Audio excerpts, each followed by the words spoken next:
Hello friends, AmyR here with Prairie Paper and Ink with a card for last week's Color Throwdown Challenge. Anyway, I wanted to hot foil onto some watercolor paper. I've done this in the past and it's a hit and a miss with hot foiling and watercolor paper because no matter what, like watercolor paper has texture. Could probably get a better result with hot press watercolor paper because it's smoother, but I don't really like hot press paper. So anyway, I have my Canson XL watercolor paper and a piece of that, and I'm using the Trinity Stamps Seasons Bounty hot foil plate. Had it face up in my Glimmer machine after it had heated up, and then some gold Glimmer foil, the watercolor paper, my shims, like the 2 plates that come with it. I don't add any extra shims. That would be too much pressure in my opinion. Because the watercolor paper is pretty hefty on its own. So I don't always get like a perfect foiled impression, but it's good enough. You know, it's shiny and it's pretty and I'm happy with it. So I foiled that first. And then I pulled out the beautiful Harvest foil plate. This plate is big. I put it on the side, used more gold foil. You know, just put the pretty side of the foil facing the plate. And then I just have a piece of smooth white cardstock. This foils beautifully. So I wanted to do this. I was like, I need something for the inside of my card when the time comes. So did the same thing, you know, let the plate heat up, did the timer, yada, yada, yada, run it through my machine. I'm trying to get better at going very slow when I put it through my die cut machine. Just, you know, slow, even pressure. And this one foiled like chef's kiss, like perfection. I love when that happens. So even if it hadn't, I would have gone with it because why not? So I have my 2 foiled pieces. The main one here on this watercolor paper. I'm going to do some very simple watercoloring using distress inks. You can totally watercolor over hot foiled things like this. I've never had a problem. The foil in a sense kind of resists the color. It might get a little iffy if you're using things like oxide inks. I think one of the previous videos though that I did with watercolor paper and hot foiling, I'm pretty sure I used oxide inks, but anything with more pigments in it, you just got to pay attention because it could, like if it's sitting on top of the foil, it could dry and then, you know, cover up a bit of the foil. But regular distress inks like this, no problems. So I just smushed the colors that I wanted to color with onto my glass mat. And then I just used a little water brush to watercolor these. And it was simple. So I used Lumberjack Plaid, Carved Pumpkin, Mustard Seed, Walnut Stain. And I pulled in a little bit of Rustic Wilderness just for that little touch of green for the leaves in this little arrangement. And I did kind of a 1 layer first, you know, just painting down the color. And then I go back in and add a couple more layers, like mixing some of the colors together, like the Carved Pumpkin with the Lumberjack Plaid. I mixed a bit of the Mustard Seed, you know, with the Walnut Stain, etc., just to give it a little more depth, a little more texture, all that sort of a thing.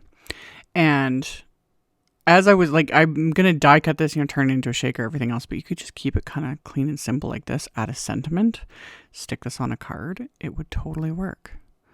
But I'm going to go, you know, extra.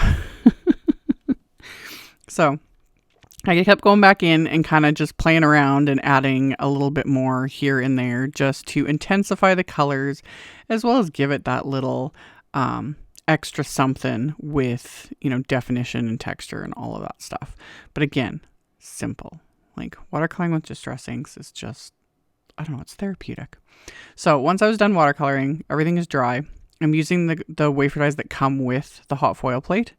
And I like that there's 2. There's one for the inside and one for the outside. So you can pick and choose whether or not you even want to die cut out the center portion.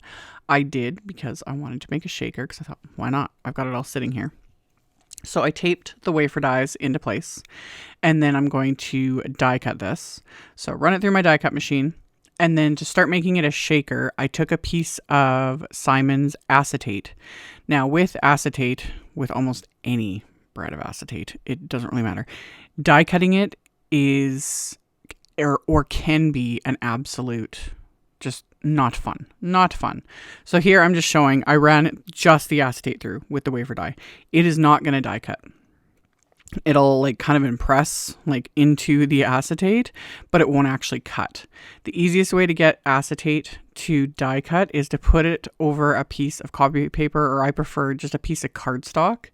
And that just gives the die a chance to cut through the acetate and then either impress into the cardstock or cut right through the cardstock, either or, but that's how I've always gotten it to work for me. So that way I've got my acetate cut to the shape of my shaker. And then I pulled out, or I didn't even pull out, it was sitting here from my previous video. And I was like, ooh, this works because it goes with the color combo. So this is Simon's Crimson Glitter cardstock. So I'm going to die cut that with the outline wafer die as well. So now I have all my pieces. I've got the front, the clear window, and the back of what will be my shaker. So once I've got these pieces die cut, to adhere them together, I'm just using some Studio Caudia tape here. I like when I'm working with like acetate, packaging, etc. If I can avoid using liquid glue, I will. One, liquid glue takes forever to dry on acetate. Plus, I don't find that it holds as well as I'd like. So I just ran that adhesive around the back of my little watercolor and hot foil piece. And then I stuck that to my clear window. And then after I did that, I'm going to use foam tape.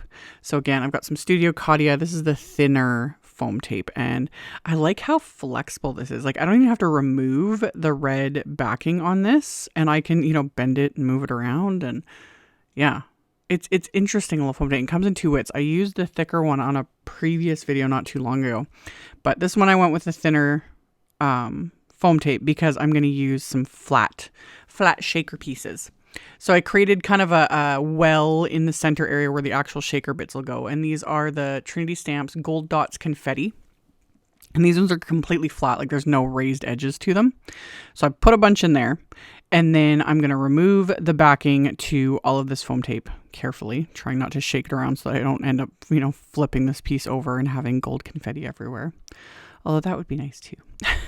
I don't really care for spilling glitter everywhere, but there's something about confetti.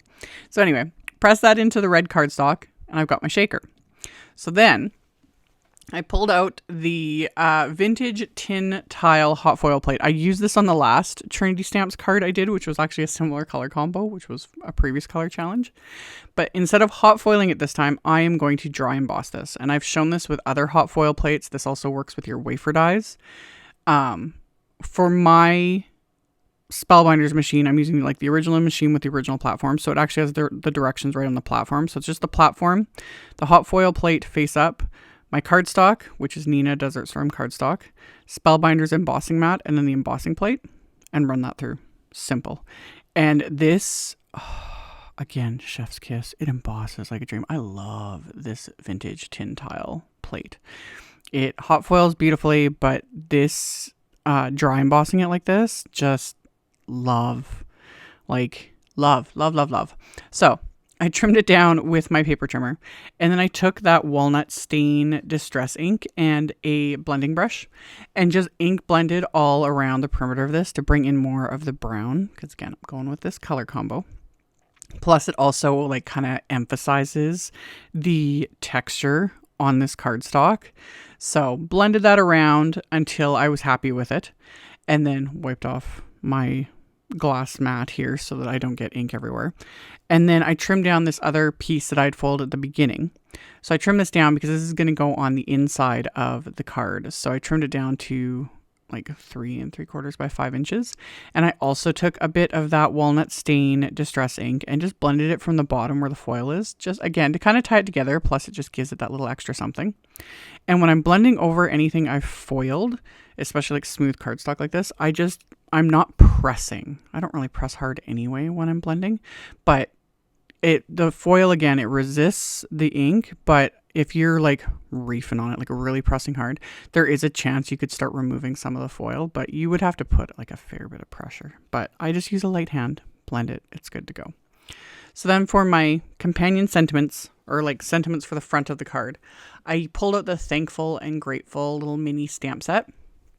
And I'm stamping the sentiments onto some red cardstock. So I use my anti-static powder tool.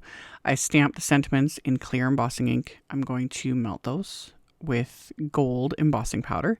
And then I use the coordinating little wafer dies to die cut those. And I also use the wafer dies to die cut another layer just from that red cardstock. So I can stack these just a little bit. Just gives them, you know, that little bit of extra oomph.